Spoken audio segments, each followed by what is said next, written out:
Hello, everyone. Welcome to The Work and The Work with Marina. It has everything to do with self-hatred and the cause of self-hatred, how it affects our life, and what is true and what is false, and what we're thinking and believing when we're full of self-hatred, depressed, and suicidal. So together, let's sit with Marina, open our minds, and just you with you. And welcome to The Work with Marina. Hello, hello, hello, hello, hello, dears. Hello, dears. Hello, dears. So happy to see you. Those of you new to The Work today, The Work is a way to identify the cause of your depression, your irritability, your irritations, your state of mind that you want to change and shift. You know, your mood from fear to something else, the opposite. It's a way to identify the thoughts that cause all your suffering, how to question those thoughts, move them from your head to paper, and question them. My goodness, it's my song, and as long as I've been singing it all these decades, how can I say it differently? Why do I say it the same way? The work is a way to identify the thoughts that cause all the suffering in our lives and end it. Those of you new to the work, put up with me. I'm doing my best. Doing my best. But the value for me in being with you, one of the many blessings is I can look at you, we can chat and talk, and I cannot find one flaw, not one flaw in you. And my husband and my children and the world, and this is becoming a very weird world, but to understand it is that's the power. To understand it is a way of speaking, pointing to the absence of fear. And in the absence of fear, there's clarity. And where there's clarity, there is opportunity. And where there's opportunity, we can clearly act out of the right thing to do in any given situation. And sometimes it's nothing. And then sometimes it appears to be something. Do you have a question, sweetie? Hi. Hello. Hello. Yes, I do have a question. It's regarding relationships, in specifically romantic relationships. Mm-hmm. Let's say there are several things occurring, and maybe I don't like those things, and I can do worksheets on that. But also, I also have this idea that it may be a wrong idea, I don't know, but the idea that maybe I did the wrong choice of partner, or what if this is the wrong relationship, or is this an incompatibility worth leaving the relationship for and find, or should I just keep doing worksheets and I would take I'm in the wrong relationship to a one belief at a time worksheet. And Okay. and the relationship most valuable to me is the relationship I have with myself. So I judge my my partner and move that judgment to paper like I'm in the wrong relationship, and question it, Okay. and I turn it around. And each time I question it, I ponder that, it's meditate in that. And when I get to who would I be without the thought, I ponder that as I'm imagining myself with my partner in that situation. And then when I turn it around to myself, how do I react when I believe the thought? Going back to that, moving back to that. How do I react when I believe the thought? How do I treat my partner? What do I say? What do I do? And I'm beginning to wonder how my partner even stands to live with me. So I've gotten clear visual about the flaws in my partner, but now I'm looking to myself. And now, that the relationship with the self, when you understand that, then you understand what can be changed in you. And often that changes how your partner is with you. And that kind of relationship, you can say, I love you with all my heart, and I need our relationship to end. What I need to be happy is to end this relationship. And then listen to your partner as they may cry or accuse you. But if my partner accuses me of, yeah, but you, da, I open my mind because she's showing me the turnarounds of she is this is this turned around. I am this, and this, testing it. And you'll be able to listen. And you'll be able to see the partner she's been living with.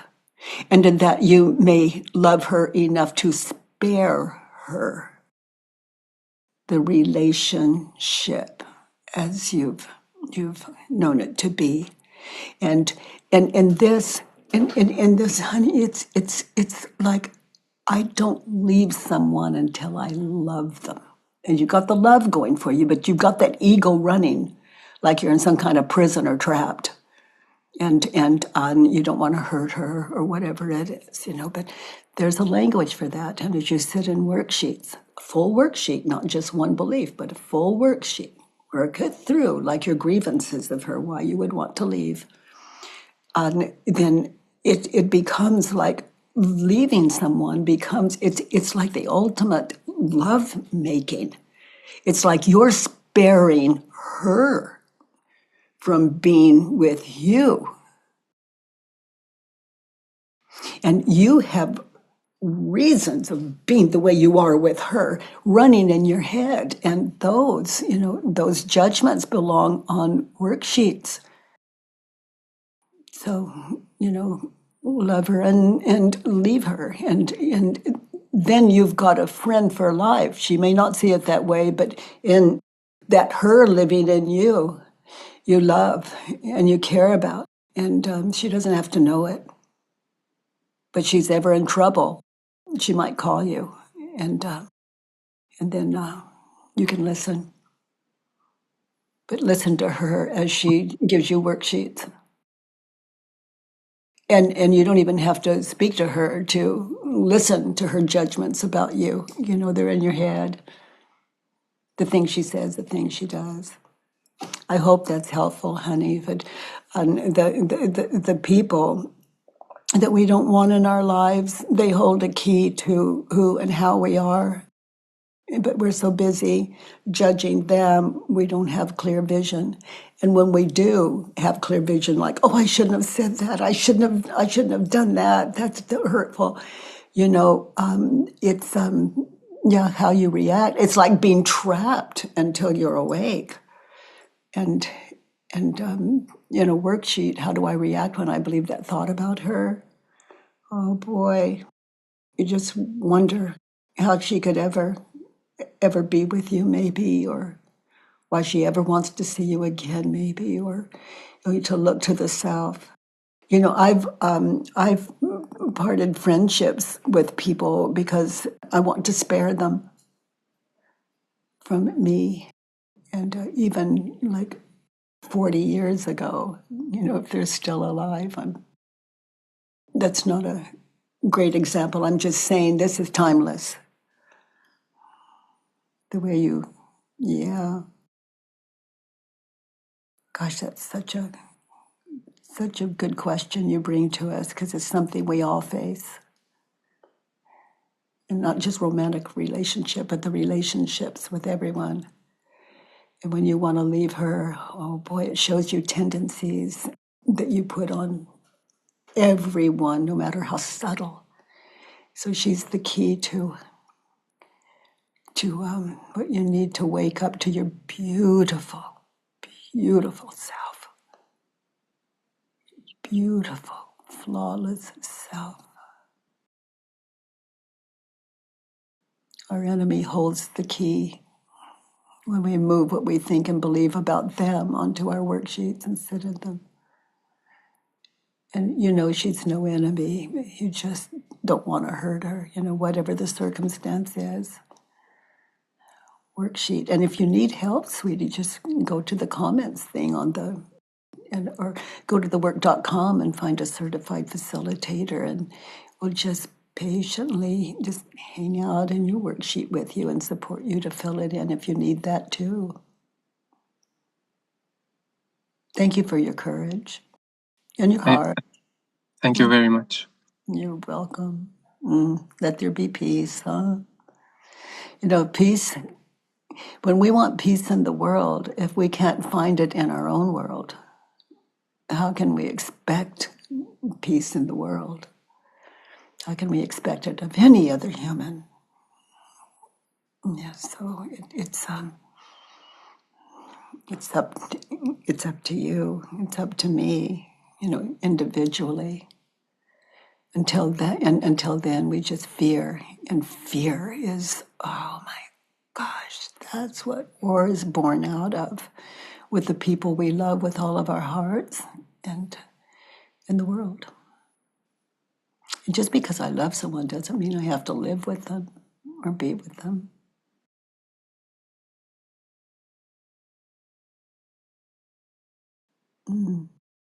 Thank you. Thank you, my heart. Thank you. Welcome. Marina. Hi.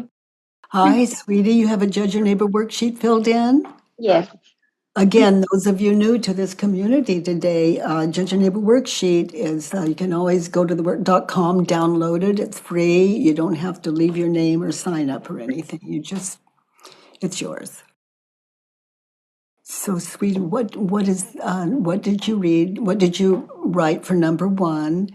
And what is the situation? Thank you for the opportunity. Mm-hmm. So, I am mad at God for the way I am. I hate myself.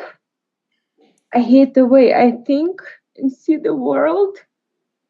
I just hate the way God made me.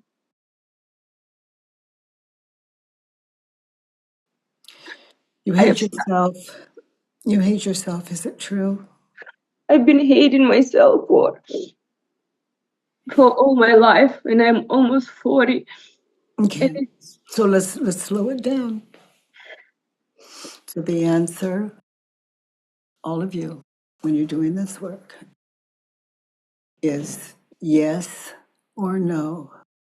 And then you just experience the answer. Now, you hate yourself. Yes. Is it true? Okay. So just feel that yes. Now notice, find a situation where you're really hating yourself.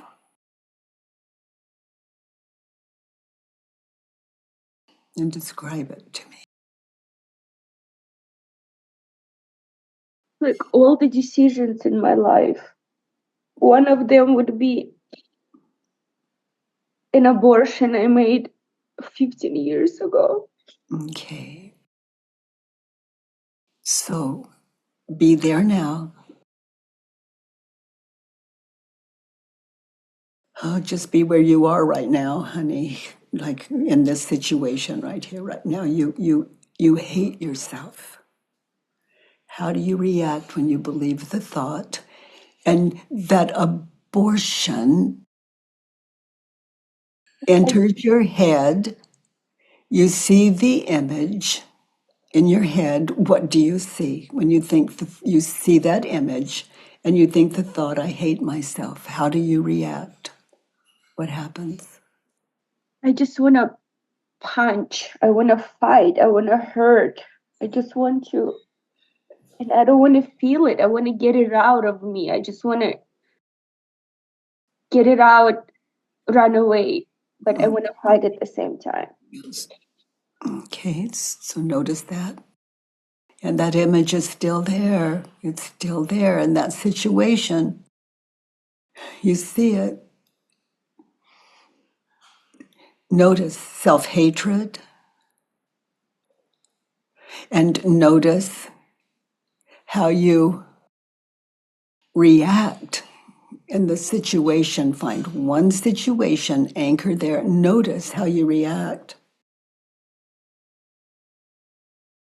Do you drink? Do you drug? Do you go to bed? Do you not get up? Do you harm your body? Do you hate others? You don't want to be. Notice how you react when you think the thought, I hate myself, and that image of the abortion comes up. Yeah, I get very depressed and I just shut down and I go on binge drinking and then I want to kill myself. Yeah. Anything to escape that image in your head. Now, see, that's not the abortion all those years ago. That is the ego offering up the image in your head in that situation. That's not a real abortion, and that is not you. That's what we call remembering. But if you look at it like what the ego brings up, and you want it to stop, but it doesn't. It's imagination you have no control over. No matter how much you drink, no matter how much you hate, no matter how much you pray, that image, it just keeps showing up with other images. Even from your childhood earlier, those images in your head. Yeah, all the pain and suffering, yes. Okay, so imagine that situation where it's running in your head. I hate myself. Now, right here, right now, who are you without the thought, right here, right now, without the thought, I hate myself. Drop all the images. Drop all the images. Now, open your eyes and look around. No images in your head of all the things you've said and done. None of that. That's false. You can't take that you out of your head and look at you. That's not real in your head.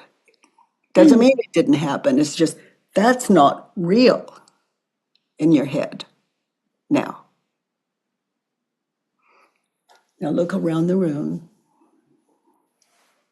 Who would you be without the thought, I hate myself? And that means drop the images in your head.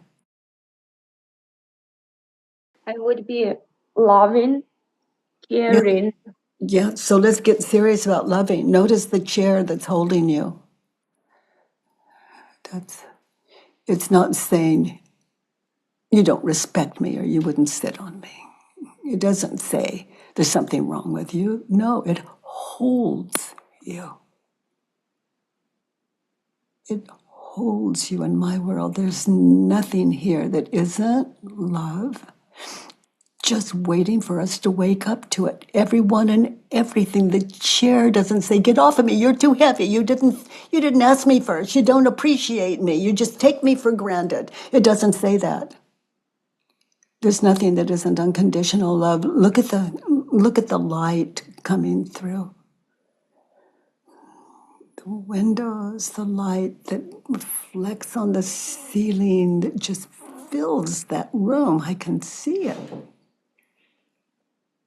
And if that's not enough, the air you're breathing, that's not just nothing. There is nothing in this world that isn't working for you.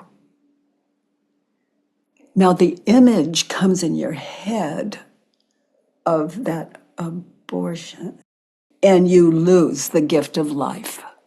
You're tranced. And you can't get it out of your head. You think that's you. But notice that image in your head and that you sitting in the chair, which is real. Which is real. The you sitting in the chair or that you in your head. That not you in your head. That is a not you. Right. That is ego. That's ego's fight to live, fight to identify as a you. It's a state of mind. It can never be. Ego is a state of mind. You can't take that you in your head and take it out, cut your head open and take it out and stop it. You can't stop it. It's not real. There's nothing to stop. It's just to wake up to reality. And even when you see it, you don't have to get rid of it. It's just not you. And you have no proof it ever happened other than that. And you go back to the doctor, whoever gave you the abortion, whoever assisted you in it, and they can say, yes, it happened, but they have no proof either. I mean, they can show you the records, and that doesn't make it so. And this is not a con job. This is just waking up to what's true and what isn't. This isn't a trick to be free. Now notice,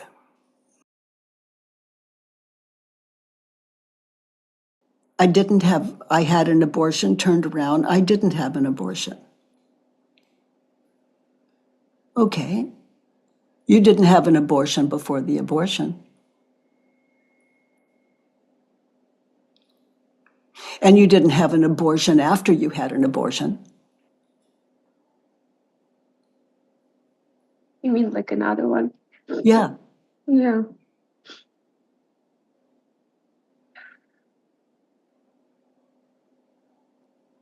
You hate yourself. Turned around. I love myself. Now give me one example of something that you've said or done. Give me an example of what you love about yourself. Just one.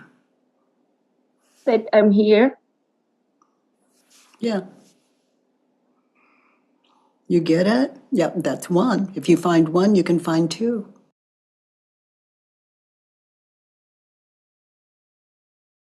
Yeah, like I go to work, I make money for a living. What? What? Well, I mean, like, Yeah. That's self-love. You're feeding you. You're supporting your life. Self-supporting. That's some kind of miracle when you consider what you're going to work with in your head and what you carry. oh, yes. But yeah, very true, very true.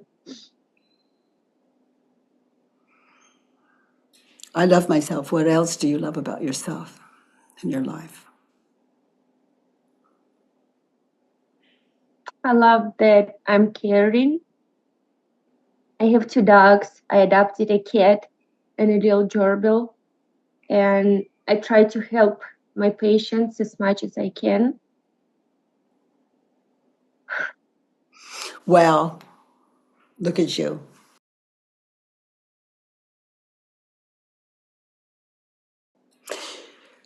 What else?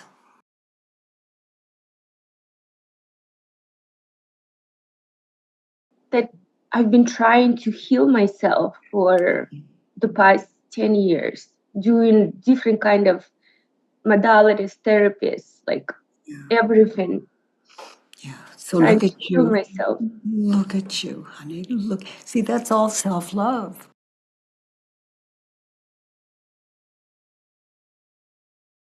Yeah. Yeah. And you could make a longer list, and I invite you to do that as you're living your life. Make the list as it comes up. And then when you are into self-hatred, notice the images in your head and what you're thinking and believing. I mean, you can be helping patients and have that image in your head, and you're not even there with your patients. Even though you're doing the right thing, you're divided. How do you react when you breathe the thought? It's tiring, it's exhausting. Yeah, I don't want to be here when I'm that way. I want to check out. When you mean in that way, is another way of saying when I'm tranced, when I'm being tranced, ego tranced.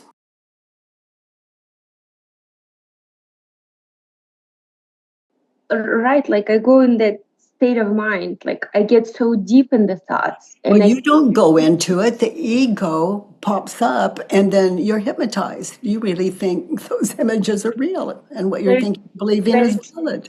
very true. Yeah, and that's why I thought a lot of time I felt crazy, like going It literally is crazy. crazy. It is crazy. Yeah, There's life and then there's what you imagine about life. That's crazy. That's crazy making.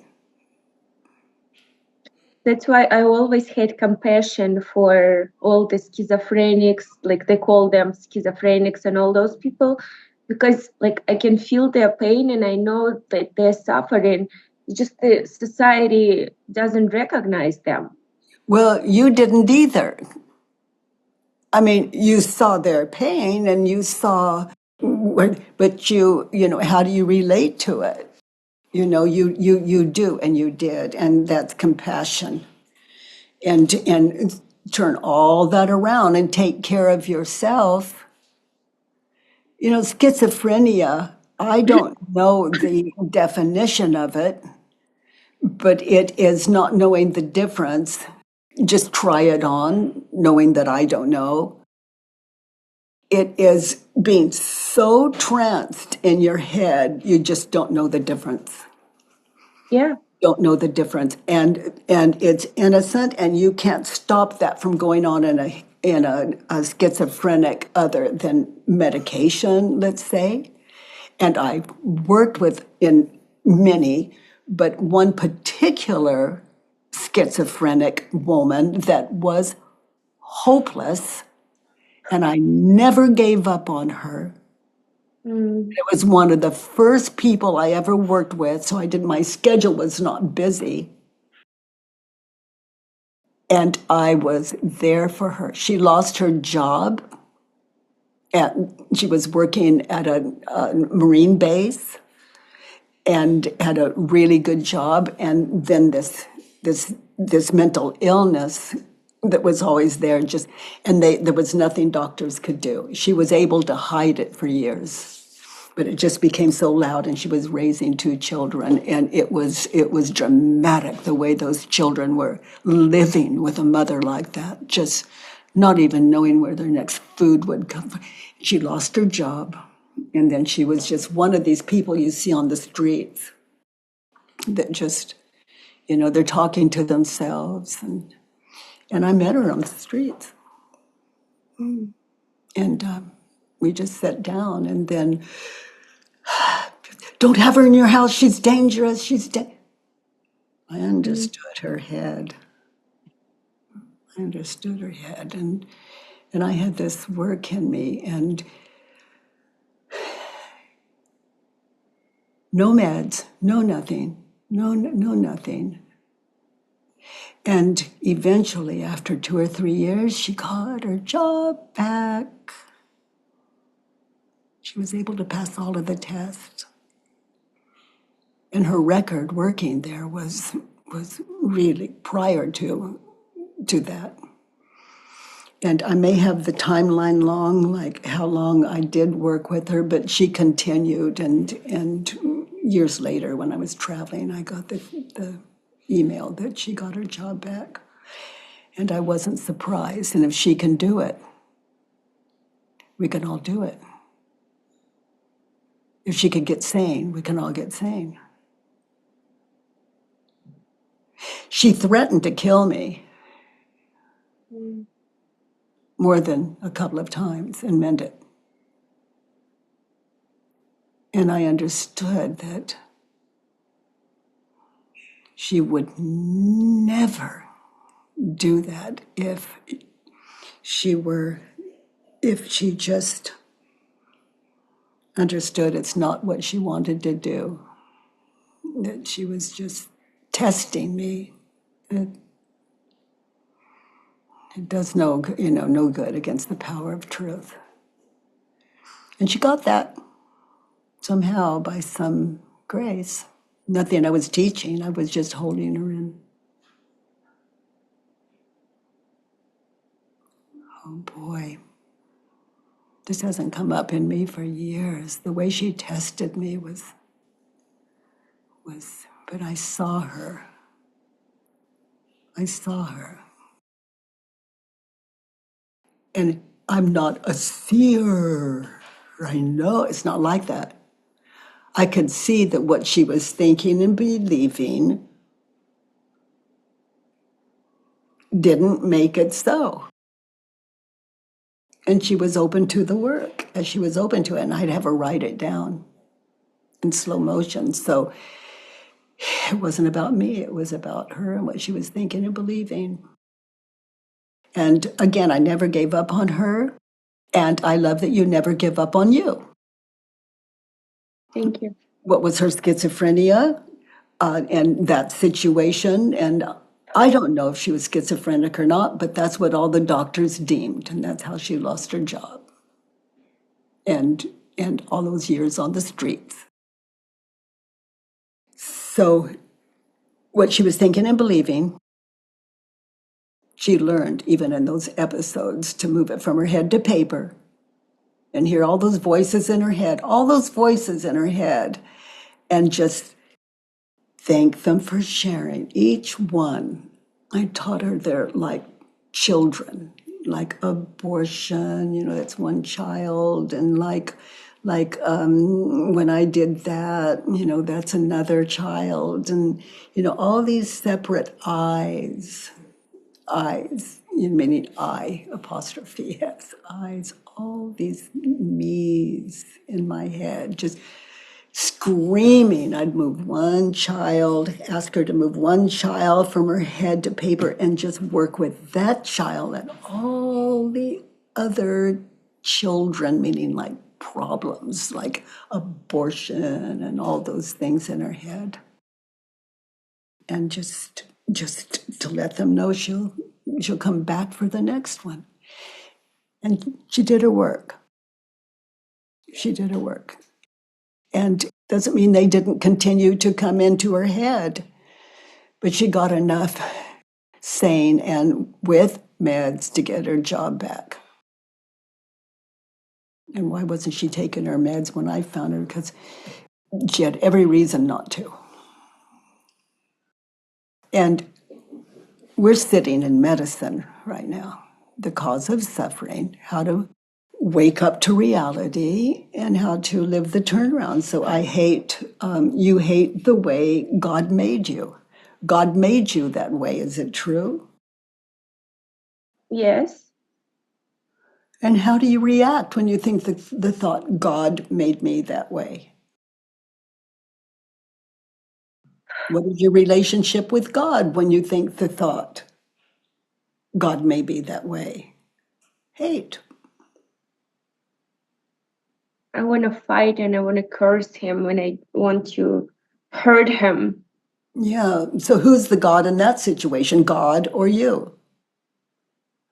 Me, I guess. Yeah, you're playing God. War.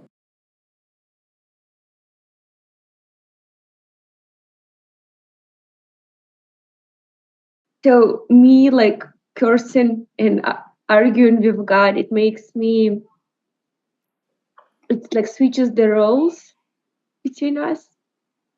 So Like, again, how do you so react when you think yeah, that that I hate God the way he made me? I want him to unmade me, made me differently, like better, happier, not this miserable, suffering person I am. Yeah. Yeah. So it's all God's fault. Well, Well, not yeah, really, not really. Maybe it's some of really. it is mine, but he created me, everything. So Who I guess I created am you? Who created you? God. Well, the high consciousness, You, whoever you, it is. you see an image of you in your head yesterday or this morning, getting out of bed. Oh, so you mean I created myself? Well, is that you or is that imagination? That's just like an abortion. There's no difference between that and the abortion in your head. But it's my doing, right? I'm doing it to Well, you're myself. not doing it on purpose. I say, did you walk to where you're sitting right now? And you see an image in your head of walking to where you're sitting right now. So, what is real and what is imagination? It doesn't mean you didn't walk over there and sit down. It's just what is real and what is imagination right here, right now.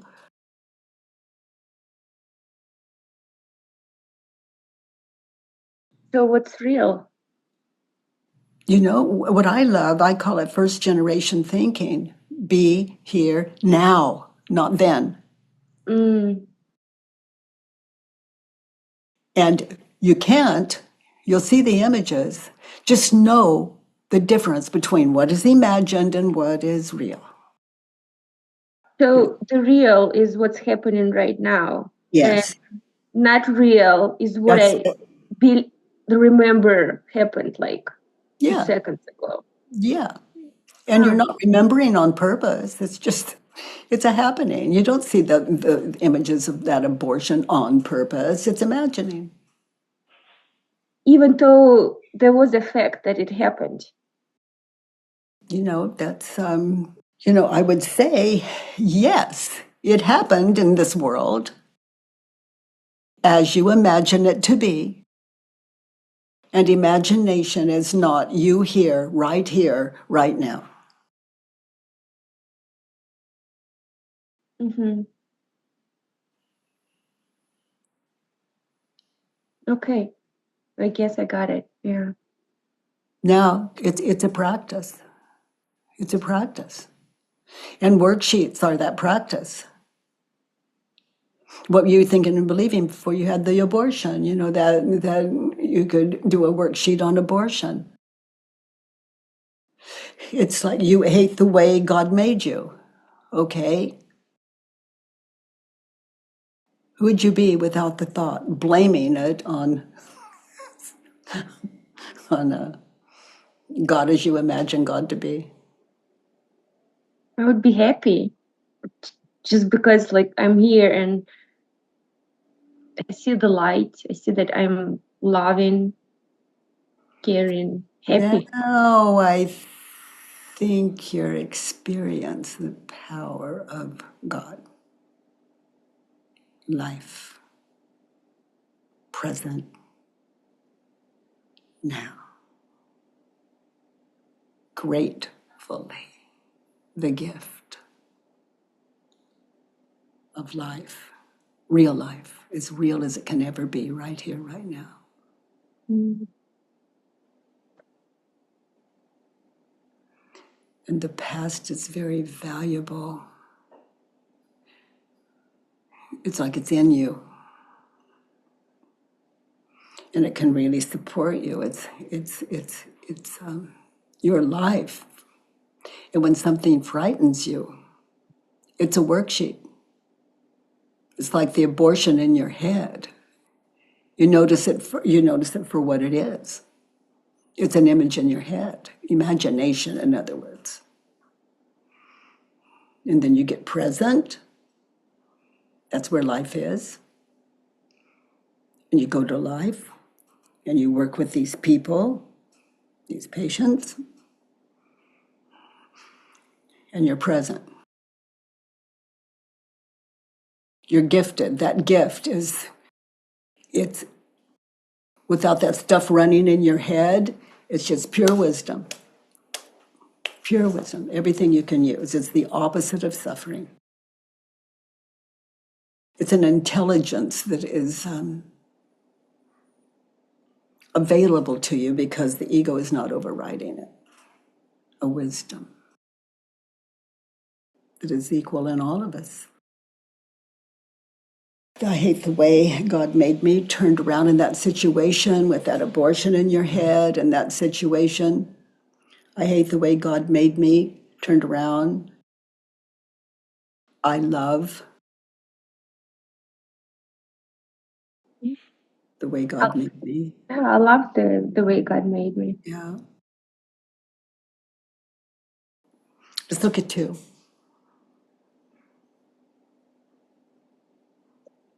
I want God to make me happy. I want Him to make my life easier. So you want God to make you happy. Yeah, I guess. Yeah. Is it true? Is that even responsible? No, not true. No. Nobody can make me happy but myself. And God gives you air and oh my goodness. If you're dying out in a field and with no help and you can't move and no one's there for you at all and no one's coming, there's no hope. Be there now. And you're just out in the field, like lying on your back, dying. Drop your story and look around. Notice.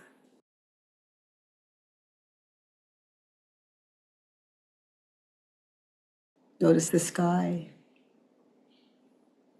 and the ground holding you. And other than what you're thinking and believing, notice what's supporting you. Breath. Are there clouds? Notice other than what you're thinking and believing, are you okay? Yes, it's peaceful and quiet. Yeah. Yeah, and if you died, would you be there to know it?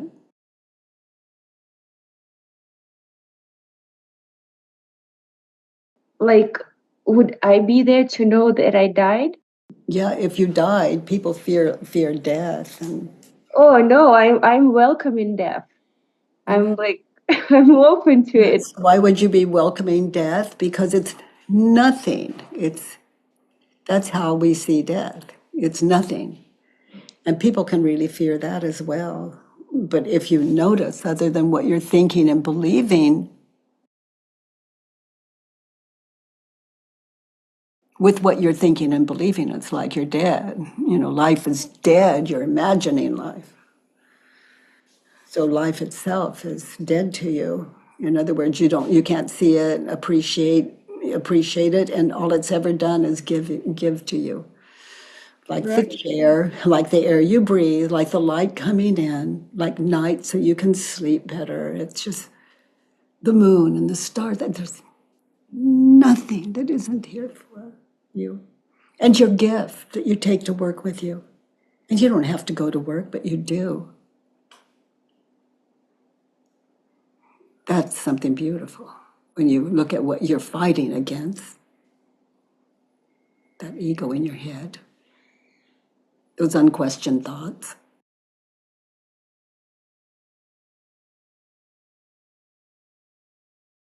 You had an abortion, is it true?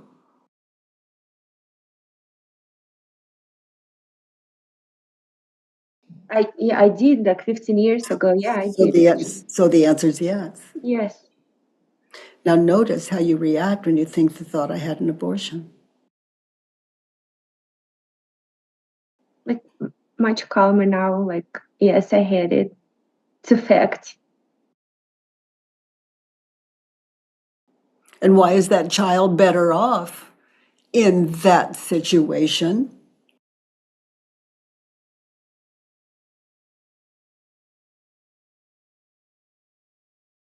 We can't know it. Looking back at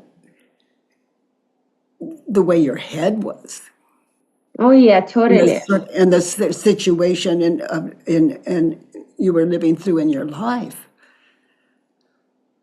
Yeah, I agree.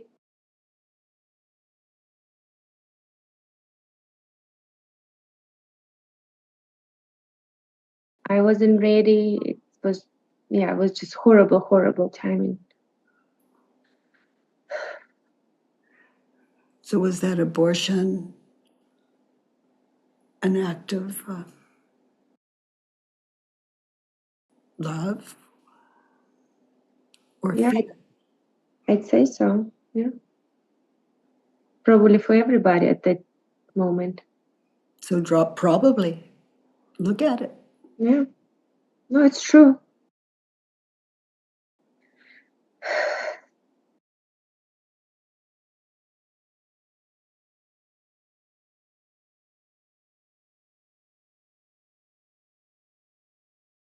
So was that an act of love or an act of selfishness?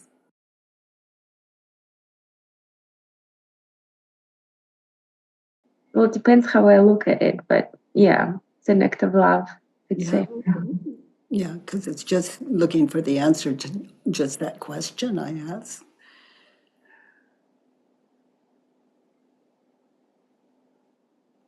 It doesn't mean it wasn't fear too. But looking back, there's something beautiful going on that you were not even aware of.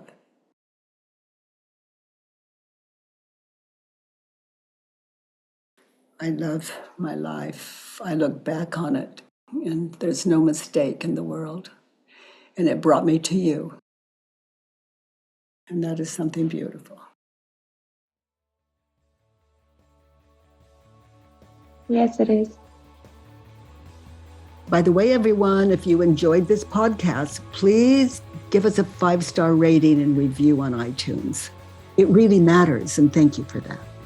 I love that you join me every Monday, Tuesday, and Wednesday from 9 to 10 a.m. Pacific time at homewithbk.com. Let's do the work.